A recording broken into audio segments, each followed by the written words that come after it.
last session talked a little bit about, quite a bit actually, about the Change Healthcare attack that crippled pharmacies across the U.S. I think a lot of our health systems are still reeling from this. I work in business systems, and we deal with a lot of billing and financial data. We still are wondering how we're going to solve some of these issues that are left with, not being able to get some of the bills paid, some of the pharmacy and prescriptions being, patients not being able to get their prescriptions. I know our financial leaders are very concerned about this as far as billing, reimbursement, claims, pre-certs, even doing procedures at the hospital. You need to get all that stuff approved by insurance, and now there's been a huge wrinkle in all of that. Thankfully, the government has actually taken a look at that. With a company that is one of the largest, manages 15 billion claims a year, totaling over 1.5 trillion, there are some very deep pockets there. So it's not surprising why the hackers went after Change Healthcare. And, healthcare complaints have actually been up in 2023. The FBI Internet Crime Complaint Center has found that ransomware and other complaints have gone up a 10% increase since 2022. So there's over 880,000 complaints registered, with losses exceeding $12.5 billion. With this rich trove of data we have, healthcare records we know sell more on the black market than Social Security numbers or credit cards. I saw estimates for $60, but as I've been doing this research and actually been printing this information up for these slides, now I'm seeing that there's actually records are going anywhere from $100 to $1,000. That's how valuable they are. So, just a bit of information. We talk about cyber attacks and ransom attacks. This is from the Government Accountability Office. They've put out this slide. And when you look at the anatomy of how ransomware attacks actually work, there's that initial intrusion. I think of like a bug. So it's like a little bug, and I have like the bug people come to my house, and I think of all the little intrusions that can happen. And it creates ransomware with the initial intrusion. They gain access to the system or your device through some malware infection. And they can, there's a market where the criminals can actually either buy or lease this ransomware software from others and share that information amongst themselves. And then there's that reconnaissance and lateral movement, where attackers increase their knowledge of the environment and deploy ransomware across the network.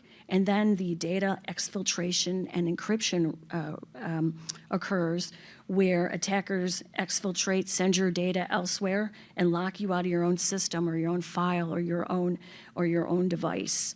And then there's the ransomware demands, where the device displays a message with a ransomware note, and it contains the attacker's demands for payment. And a lot of these ransomware, actually, how a lot of that occurs is by social engineering. So social engineering is the process by which the criminals manipulate, they deceive you into influencing you to gain your information, and they steal personal or network information. They trick you into basically letting your guard down and making security mistakes or giving away your data. So the FDA, has been the one that has been very much under the medical devices have been under the guises of the FDA. And FDA has defined medical devices in a very broad definition. And as we see here, this can cover so many different things. So the definition they have is that a medical device is an instrument, an apparatus, an implement, or machine intended for the diagnosis of disease or other conditions, or the cure, mitigation, or treatment and prevention of disease. And so that's a lot when you think about it. This could be like almost everything you think of, from your wearables to your implantables to your larger devices, say a big, large MRI machine, to even the smart pump. And although medical device incidents that were actually hacked they are not as common as you think. They have actually occurred. So in 2017, that was one of the first known attacks that was publicized was through the WannaCry virus. And actually, they didn't specify specifically what hospital this occurred in and what exact model, but they found that it was a Bayer MedRad device, which was a power injector used to help deliver contrast agent to a patient. There was also a Siemens equipment that was also hacked as well. But although these, it's not as common, the Health and Human Services and the Health Security Council, Health Sector Security Council, has found and deemed that attacks are so serious on medical devices because they can also be a vector into your network. They can be a source of vulnerability, and also, if hacked, they directly readings of your medical systems can be altered, and operations can be altered, and it can paralyze patient care. Threats to medical devices are actually stealing the health from healthcare devices. Devices that were used to save patients can work in reverse. Lives are at stake. Medjacking can occur, where that's medical device hijacking with intent to harm a patient. And again, a lot of these are done on medical devices that are outdated or are not patched, and they're still in use. Those are the weakest link. Just looking at the anatomy of a compromised medical device, it's very pernicious and very insidious, because it seems like the blast radius of one compromised medical device can reach so many other patients and so many other devices. This is, again, another graphic from the Government Accountability Office. And so it starts, let's say somebody has a patient heart monitor on a unit, or say in an organization. If an actor gains access to the healthcare provider's network, they can exploit that vulnerability. Then the threat actor could take command of that server in which the patient's heart monitor is attached. And while scanning the network, as you remember, there was that lateral movement and reconnaissance of the network that the threat actor uses, they can scan the entire network, and they can take control of all the heart monitors, and they can shut those off, which will add to putting additional patients at risk. So it's growing more, that threat. And then at the end, the threat actor could compromise other devices on the network, adding to further patient risks. That's why it's just so insidious when this occurs. And I think as providers, that's something we worry about. Even if you don't directly do patient care, we all have loved ones. We all have family that actually, have been in the hospital, and I worry about this.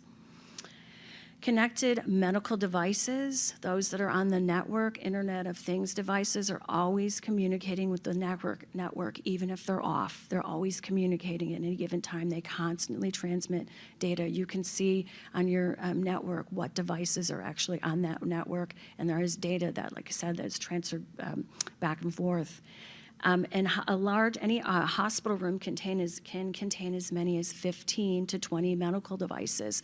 We forget just how many devices are actually in those rooms. And a large hospital system can have potentially up to 85,000 Internet of Device things. Think about that. How would you monitor 85,000 devices, monitor, maintain, track them, keep them updated?